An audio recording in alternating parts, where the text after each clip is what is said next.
전쟁 하나만큼에는 놀라운 모습을 보여줬던 알렉산더 대왕. 그는 어마무시한 활약상으로 결국엔 적 페르시아 제국을 무너뜨리고 결국엔 신이 경제까지 도달하려 하는데, 하지만 야속하게도 시간은 이를 허락하지 않았으니 이는 그가 한 줌의 흙으로 되돌아갔기 때문이었다. 이런 신이 되려 했던 그도 풀지 못한 한 가지 문제가 있었으니 제국을 누가 다스리는지 정하지 못했던 것이었다. 왜냐하면 그가 이룩했던 많은 정복지들을 누가 다스릴지 명확히 남기고 가지 않았기 때문이었다. 그가 남긴 한마디 "강한 자가 제국을 차지한다." 하지만 그 강한 자가 누구이던가? 장차 강하게 성장할 알렉산더의 자손들인가?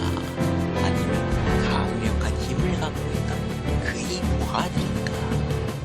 이런 애매모호함은 결국 알렉산더 대왕의 부하들의 마음속에 여러가지 생각을 품게 만드는데, 첫 번째로 한몫 두둑히 챙기기 위해 수단과 방법을 가리지 않는 자도 있어. 자신이 능력과 운을 믿고 행복회로를 돌린 자도 있으니, 한편으로 두 사람들도 아니고 소요한 뱀처럼 시간과 때를 기다리는 자 또한 있었다. 과연 이 중에서 누가 제국을 차지할 것인가? 아니면 한몫 두둑히 챙길 수 있을 것인가? 바로 그것이 문제로다. 이러한 많은 사람들이 야심 덕분에 이렇게 호랑이가 죽으면 여우가 왕이 된다는 속담이 있듯이 알렉산더 대왕의 부하들은 결국 무력 충돌을 피하지 않는데, 이를 후대의 사람들은 디아도코의 전쟁이라 부른다.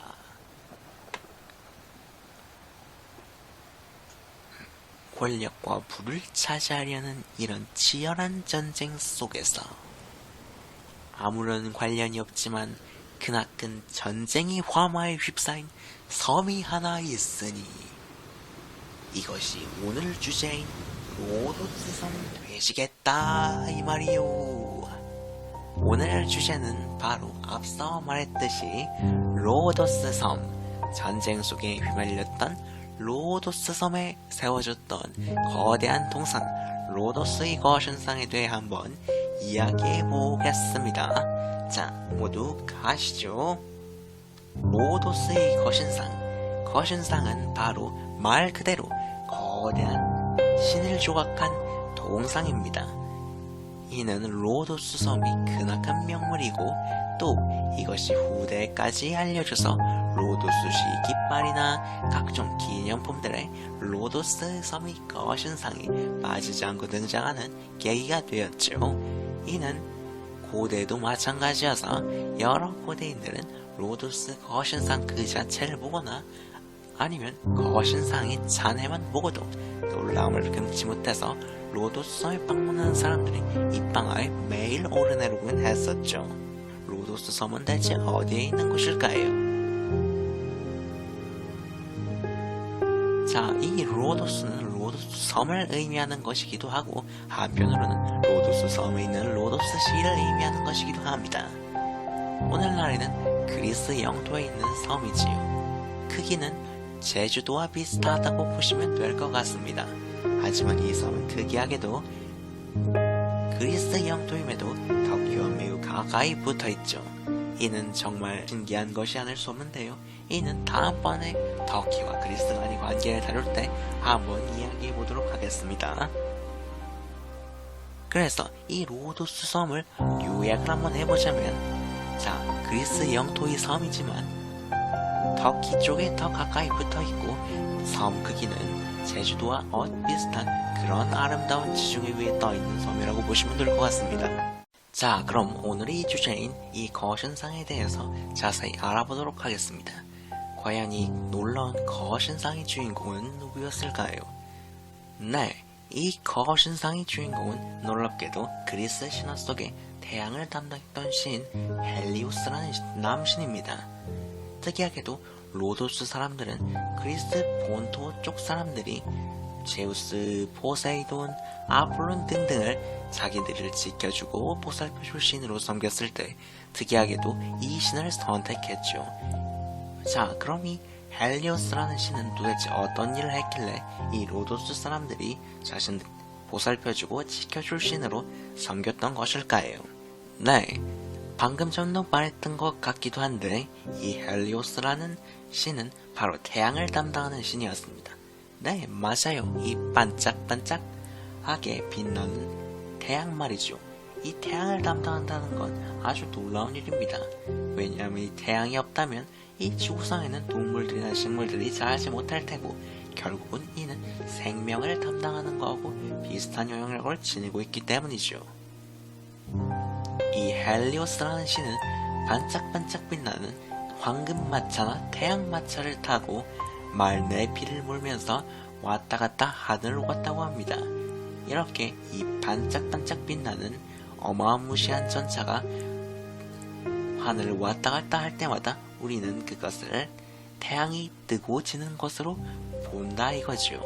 따라서 이 헬리오스가 멋지게 전차를 잘 몰면은 태양의 주기가 밤이 되었다 낮이 되었다 잘 운영되는 것입니다. 그런데 이 헬리오스가 난데없이 왜 로도스와 관련이 있게 됐냐면 아주 재밌는 이야기가 있습니다. 원래 신들은 자기들이 담당할 지역들을 정하곤 했었는데요. 문제는 이렇게 자신들이 공물을 받고 맛있는 것도 좀 얻어먹을 땅들을 정하는데 하필 이 자리에 헬리오스가 없었던 겁니다. 그럼 어쩌겠습니까? 배달 음식을 시켰는데 굶주린 친구 3명이 방 안에 있다면 과연 당신의 음식을 남겨줄까요? 아니면은 다 먹어버릴까요? 네, 아마 다 먹어버렸을 겁니다. 신들도 마찬가지였죠. 공부는 못 참죠. 쪽정. 그래서 헬리오스는 쪽정이 같은 땅만 받아가지고 매우 맨날 골이나 있었습니다. 그래서 결국 이 신들이 대빵 3대500 칠 것 같은 신 제우스를 찾아가서 결국에는 꼼꼼하게 따지게 되죠. 그래서 이 꼼꼼하게 따지고 있을 당시에 갑자기 헬리오스의 기막힌 생각이 떠오르는 것이었습니다. 물론 신들이 헬리오스의 말을 들어줄 수는 있겠지만 과연 자신들이 가진 땅을 순순히 내어줄까요? 그건 잘 모르겠습니다. 오히려 큰 싸움이 일어날지도 모르죠. 그래서 헬리오스는 원래 주인 있는 땅보다는 오히려 새로 생기는 땅이 더 가능성이 있다고 생각하지 않았을까요? 네, 맞습니다. 당시 헬리오스와 제우스가 그 일을 논의할 당시에는 로도스 섬이 물 위에 없던 것이요. 아직 물 위에 뿅 하고 올라오지 않은 겁니다. 그래서 헬리오스는 내가 꼭 닫고 이 올라오는 섬 하나를 받겠다고 제안하죠. 그래서 제우스와 다른 신들도 허락을 해줬을 겁니다. 그래서 헬리오스는 바다에 떠오르는 섬을 고스란히 아무런 반대 없이 얻을 수 있었던 것이죠. 그래서 헬리오스는 로도스 섬을 얻고 크게 만족했을 것입니다. 그리고 자기가 얻은 이 큼지막한 섬에 이름 하나 지어주는데 그건 재밌게도 자신이 애인이었던 로도스라는 애인의 이름을 따서 짓게 되죠. 그래서 헬리오스의 애인의 이름인 로도스를 따서 결국엔 섬 이름이 로도스 섬이 된 것이지요. 자, 이런 얘기를 들어보면 헬리오스와 로도스의 관계가 왜 중요한지 알 수가 있겠습니다. 물론 무엇이 중요하니? 라고 하는 사람도 있을 수 있겠지만 하지만 이 로도스 섬은 헬리오스가 자신의 애인의 이름을 붙여줄 정도로 소중히 여겼던 섬이라고 해도 그럼 다른 용도를 가지고 있는 큰 용하는 신보다는 자신의 애인의 이름을 섬의 이름을 붙여줄 정도로 관심 있어하는 헬리오스에게 뭔가 부탁을 하는 표현이 더 낫지 않았을까요? 아마 저는 그래서 로도스 사람들이 헬리오스 신을 숭배했던 이유가 왜 그런지 알 것 같기도 합니다. 자, 그러면 다 좋다 이겁니다. 동상의 주인공이 헬리오스인 것도 알겠고, 헬리오스가 왜 태양신인 것도 알겠고, 로도스 사람들이 왜 헬리오스를 중히 여겼는지도 알겠는데 왜 이 거대한 동상을 만들었던 것일까요? 왜 만들었을까요 도대체? 자, 그 이유는 바로 앞에서 말씀드렸다시피 어그로를 한번 끌어보려고 만든 것이긴 하지만, 아무튼 이는 로도스에 불어닥친 전쟁의 소용돌이와 관련이 있습니다. 전에 수많은 인간 군당들을 소개해드렸었는데요. 이들 중에서 기다리던 놈이 하나 있었는데, 이 자가 바로 로도스의 전쟁의 소용돌이를 불러일으킨 사람입니다. 이름하여 데메트리우스 1세라는 사람이지요. 이름 참 어렵네요. 원래 로도스 사람들은 제국을 위해 또는 명예와 부를 위해 지들끼리 치고받고 싸운 일엔 아주 조금의 일말의 관심도 절대 없었습니다. 왜냐하면 이 로도스 사람들은 그냥 강 건너서 불구경이나 하면 그만이었죠. 왜냐하면 이 로도스에 사는 사람들은 아주 무역을 잘해서 돈을 아주 많이 벌고 성과 집안을 번창하게 했기 때문에 전쟁이 나는 건 오히려 손해였습니다. 전쟁이 일어나는 건 오히려 장사를 못하게 된다는 의미고, 그러면 자기 지갑에 돈이 점점 떨어진다는 의미거든요. 그래서 로도스 사람들은 전쟁이 일어나건 말건, 누가 대빵이 되었던 말건 그냥 조용히 장사하고 씹을 뿐이었죠. 네, 하지만 전쟁에 신경을 쓰기 너무너무 싫어했던 로도스 사람들에게도 논외의 존재가 있었습니다. 왜냐하면 아까 많은 인간 군상들 중에 섞여있던 수단과 방법을 가리지 않았던 사람이 있었는데, 이 자가 바로 프톨레마이오스라는 사람입니다. 그런데 이 프톨레마이오스가 다스리던 지방은 당시 매우 부유하고 먹을 것이 풍성하게 널려있던 이집트를 다스리던 사람이 바로 이 프톨레마이오스였습니다.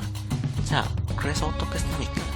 로도스 사람들이 계속 거래해오던 거래처인 이집트를 다스리던 사람이 프톨레마이오스이니, 프톨레마이오스는 밑보이면 절대 장사도 못하게 되고 장사 접어야 되는 상황에 놓인 것이지요.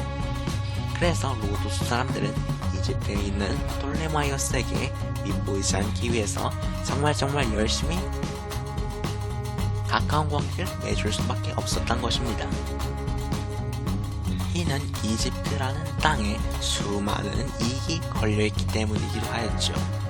자, 이집트에 나는 상품들을 좀 나열해보자면, 먼저 유럽 사람들이 밥상에 빠질 수 없는 빵을 만드는 어마무시한 곡물이 있었고, 그리고 글을 쓸 때 쓰는 파피루스도 있었고, 그리고 건물을 지을 때 쓰는 석재도 있었고, 그리고 기타 등등 식료품, 자재, 기타 등등 빠질 것 하나 없이 풍성한 상품을 자랑하던 곳이 바로 이집트였죠. 자, 그러니까 로도스 사람들은 장사로 돈을 만져보고 싶으면 이집트에 밑보이면 안 되는 것이었죠. 하지만 로도스 사람들이 이집트와의 장사를 위해 프톨레마이오스와 아주 좋은 관계를 맺으려 하자, 로도스인들이 프톨레마이오스와 친하게 지내는 건 좋은데 하필 그거를 아주 꼴밖에 바라보는 사람이 있었던 거지요. 꼴을 봤던 인물들은 바로 2명 있었습니다. 바로 프톨레마이오스와 아주 적대 관계에 놓여 있던 데미트리우스 1세와 그의 아버지 에쿠는 안티고노스였죠. 당시에는 적이 친구가 되고 친구가 적이 되는 아주 복잡한 관계였습니다. 원래 이 두 사람과 프톨레마이오스 사이도 아주 좋았는데, 하필 이게 어떻게 굴러가다 보니까 이 두 사람의 힘이 너무 커지자 프톨레마이오스와의 사이가 아주 틀어진 것이죠. 그래서 이 데미트리우스 1세는 프톨레마이오스와 친한 로도스를 쳐부수고, 또 프톨레마이오스와 로도스 사람들의 사이를 아주 꼴받아하면서 보고 있던 두 사람은 결단을 내립니다. 바로 로도스를 정복해서 이 로도스 사람들이 벌어뒀던 돈도 다 뺐고, 그리고 프톨레마이오스의 기도 한번 팍 깎아주자 이런 마음이 있었습니다. 그래서 결국 데미트리우스 1세가 직접 나서서 로도스를 공격하게 되죠. 데미트리우스 1세가 로도스를 공격한다는 소식을 듣고 주위에 있던 해적이나 아니면 상인들은 로도스를 터는데 일조한다면 떡콩을 얻어 먹을 수 있었겠구나 하고 생각을 해서 1000척이 넘는 배가 그의 함대에 가세를 하죠. 이거 정말 큰일 아닌가요? 네, 데미트리우스 1세에게도 나름대로 이유가 있었습니다. 그 이유는 바로 로도스 자체만으로도 큰 위협이 된다 이거였죠. 아까 말씀드렸다시피 로도스 사람들은 무역을 많이 했습니다. 이런 무역을 많이 하기 위해선 섬 사람인 로도스 사람들은 바로 무역선을 많이 가지고 있어야겠고, 또 이 무역선을 보호하기 위해서 군함들도 많이 가지고 있을 것입니다. 그래서 이 로도스 자체적으로 가지고 있는 이 군함들이나 아니면은 상선들만 해도 데미트리우스 1세에 굉장히 위협이 됐던 것이죠. 그래서 맹보를 받은 데미트리우스 1세는 로도스들을 정벌하기로 한 겁니다. 그래서 첫 번째는 첫 번째부터 무력을 쓴다면 이거 폼이 빠진 일이겠죠. 그래서 데미트리우스 1세는 이집트와의 관계를 단절을 해버리면, 아주 절교를 해버리면 너희를 가만 놔둘게 했습니다만은 로도스 사람들은 당연히 싫다고 했습니다. 왜냐하면 이집트와 관계가 틀어지는 것은 아주 이집트와의 빛나는 상품들을 사는데 방해가 되는 걸 의미했으므로 당연히 반대할 수밖에 없었죠. 어쩌겠습니까? 공격을 받아야겠죠. 그래서 다양한 기구들로 돌덩이, 불, 대형 화살들이 빗발처럼 쏟아졌고 로도스 사람들도 맞서 대응을 하게 됩니다. 하지만 기대했던 것과는 달리 로도스는 한방에 무너지지 않고 아주 처절하게 버팁니다. 이를 막기 위해서 여러가지 기구들을 쓰였는데 모두 로도스 사람들이 끈기와 지혜로 다 격퇴해버렸죠. 그리고 날씨도 로도스 편이었습니다. 거대한 파도를 불러일으키는 아주 개떡같은 날씨 때문에 결국 데미트리우스 1세는 좌절하게 되죠. 그래서 데미트리우스 1세는 로도스를 함락하지 못하자 비장의 무기를 꺼내는데 과연 무엇일까요? 자, 그것은 바로 아주 거대한 높이 공성탑이었습니다. 이는 정말 무시무시한 무기였는데 알렉산더 대왕도 난공불락의 도시를 공격할 때면 이런 끔찍하고 무시무시하고 공포스러운 기계를 쓰곤 했죠. 이렇게 거대한 것을 옮기기만 해도 무려 몇백 명의 사람들이 끙차끙차하면서 움직여야 됐다고 합니다. 이는 정말 끔찍한 것을 의미하는데요.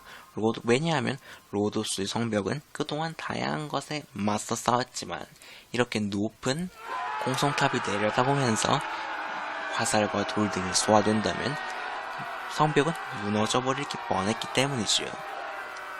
그래서 정말 수세에 몰렸던 로도스 사람들은 결국 성문을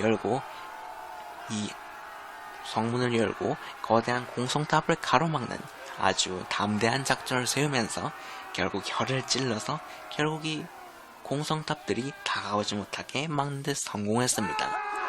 물론 로도스 사람들도 많은 피해를 입었지만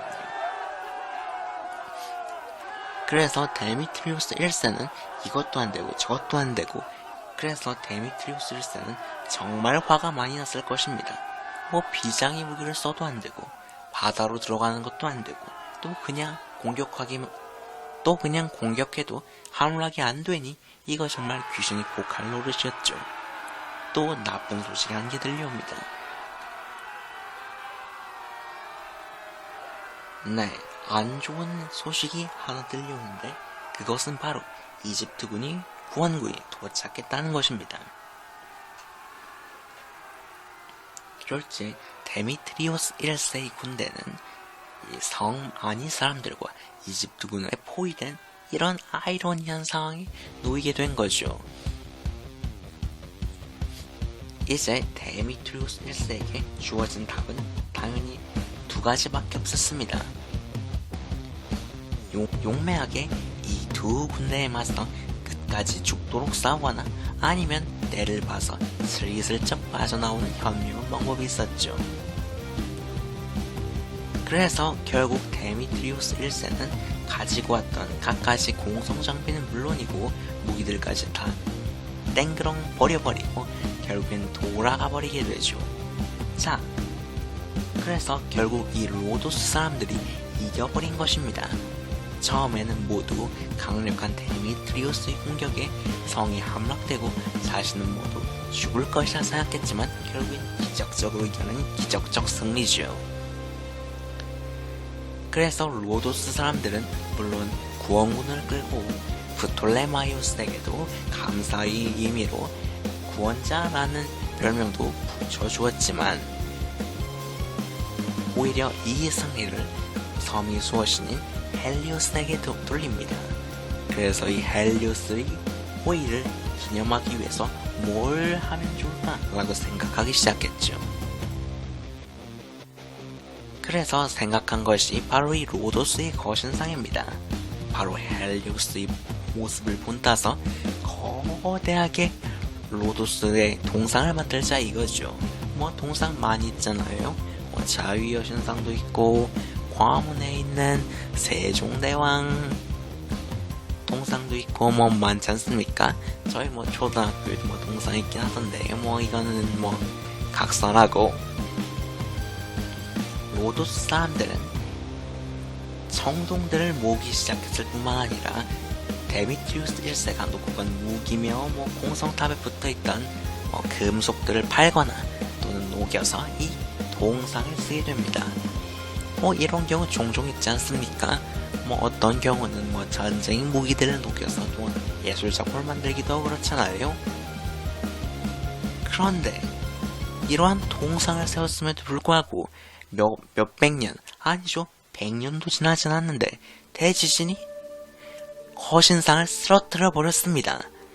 왜냐하면 거신상은 지진에 버티지 못하고 어느 부분이 금이 가면서 무너져 내린 것이죠. 뭐 로도스 사람들은 이를 복구하기 위해서 신들에게 물어보았지만 거신상을 세우긴 했는데 무너졌으니 저희가 이걸 고치긴 해야겠는데 그냥 고치긴 좀 뭐하니까 신에게 한번 물어보게 되었습니다.